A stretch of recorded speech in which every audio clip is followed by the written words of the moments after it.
The luxury store gleamed under the bright lights, rows of designer clothes and shoes perfectly arranged, pristine and uninviting.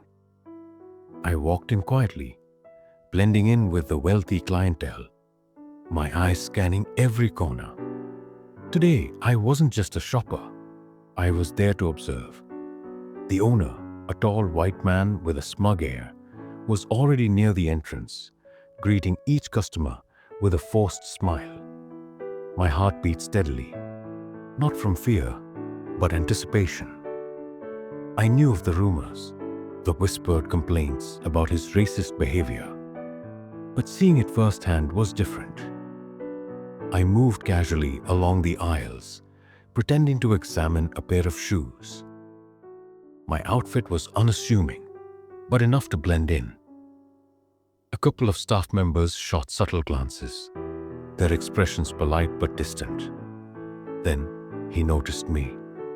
The owner's eyes narrowed as I approached a display. "Can I help you?" he asked, his tone sharp, his smile gone. I smiled politely.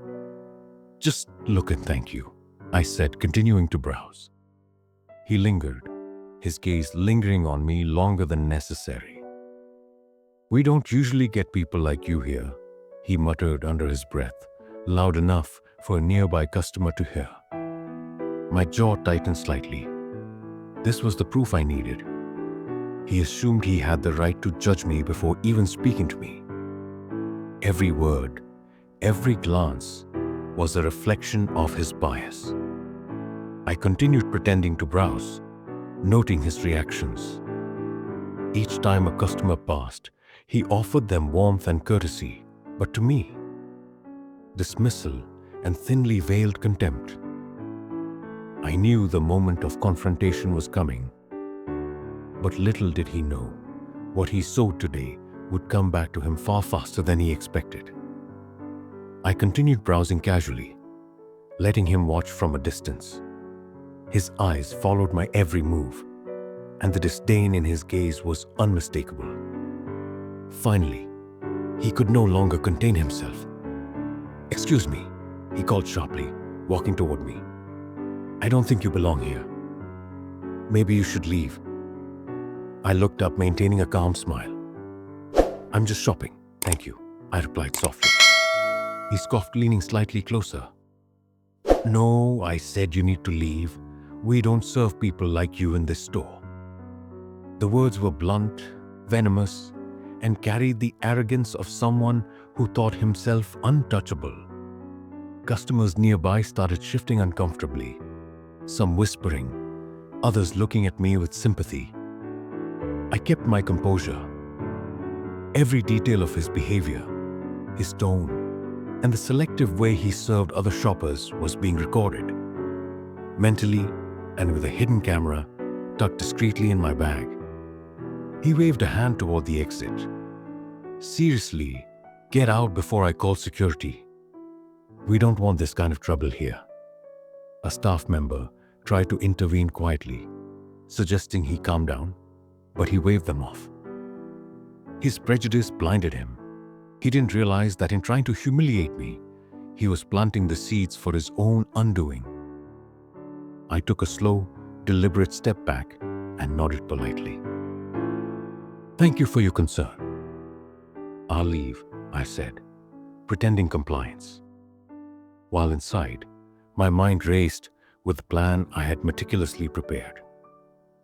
As I walked toward the door, his smirk told him he had won.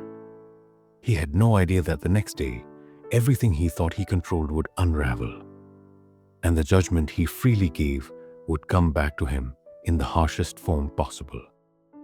The next morning, the store owner walked into his luxury boutique, already expecting a quiet day of business. He had no idea that the events of the previous day were about to catch up with him. The first sign came with a phone call. A major supplier, who had been scheduled to deliver new inventory, abruptly cancelled. "We heard about your treatment of customers yesterday," the supplier said. "We cannot support that behavior." His smirk faltered. He brushed it off, thinking it was a minor inconvenience. But as the morning unfolded, more problems surfaced. Customers who had witnessed his behavior began posting online videos, photos, and reviews documenting his racism. Within hours, the store's reputation was crumbling. By mid-afternoon, the pressure escalated. The landlord called, citing complaints filed by multiple patrons about the hostile environment he created. Even staff members began whispering among themselves, uneasy about the store's future under such leadership. I watched the updates from a distance, having ensured that everything I recorded during the encounter was shared with the appropriate channels. Every comment, every share amplified the consequences of his actions. Meanwhile, social media buzzed. Followers shared clips of the incident, and hashtags calling out the racist behavior started trending. His boutique, once a symbol of luxury and exclusivity, was now synonymous with arrogance, discrimination, and public humiliation for someone who thrived on control and privilege. This unraveling was more than a financial hit. It was a personal embarrassment. The same cruelty he had used to belittle me was now being reflected back, amplified for the world to see. And it was only the beginning. By the next day, the boutique was in chaos. The videos of his racist behavior had gone viral, shared by thousands across social media platforms. Each post painted him as arrogant, discriminatory, and completely out of touch with reality. Customers who had planned to visit cancelled their appointments and reservations, and even regular patrons began calling to complain. His phone rang endlessly with messages from irate shoppers and community members demanding accountability. Staff members, embarrassed and frustrated, started questioning their loyalty. One approached him cautiously. "Sir, maybe we should issue an apology or something." He waved her off angrily, refusing to admit any wrongdoing. But the damage was already done. His stubbornness only made the story worse. People love to see justice paired with arrogance humbled. Meanwhile, local news outlets picked up the story. Headlines screamed, "Luxury store owner humiliates black customer. Racism caught on camera." Reporters called the boutique, seeking interviews, and neighbors shared first-hand accounts of his entitled, discriminatory behavior.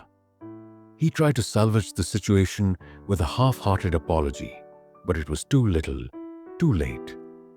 The footage of him kicking me out, laughing, and publicly humiliating a customer was undeniable.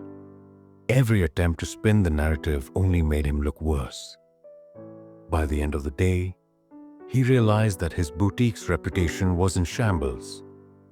Regular clients were gone, orders cancelled, and the social media backlash showed no signs of stopping. For the first time, he experienced what it felt like to be powerless, humiliated, and publicly shamed, the same way he had tried to humiliate me. It was a perfect example of immediate karma.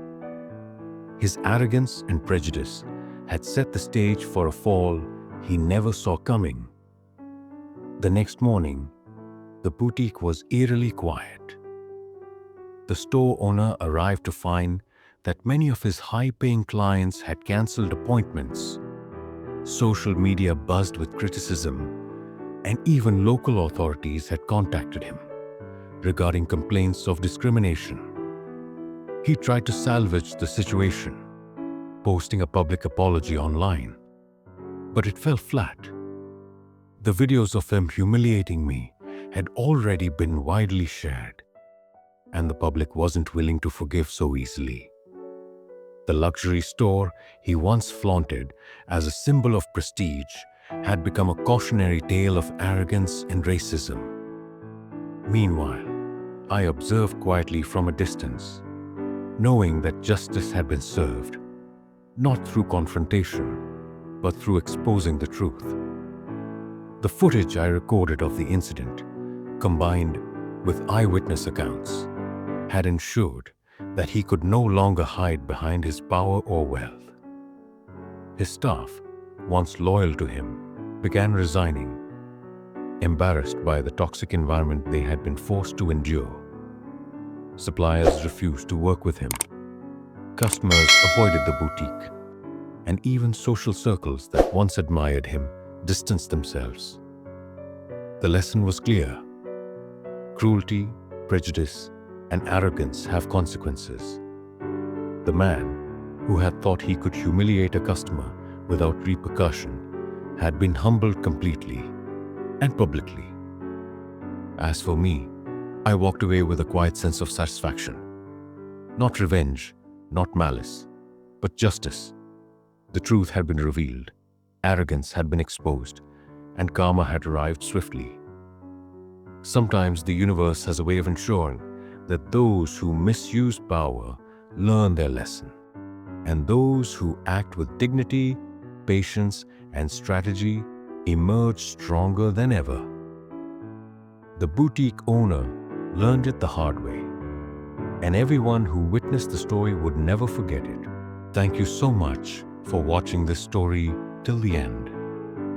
I hope you enjoyed it and maybe even learned something from it. If you'd like to hear more stories like this, full of life lessons, drama, and emotions, make sure to hit that subscribe button and turn on the notification bell so you'll never miss an update.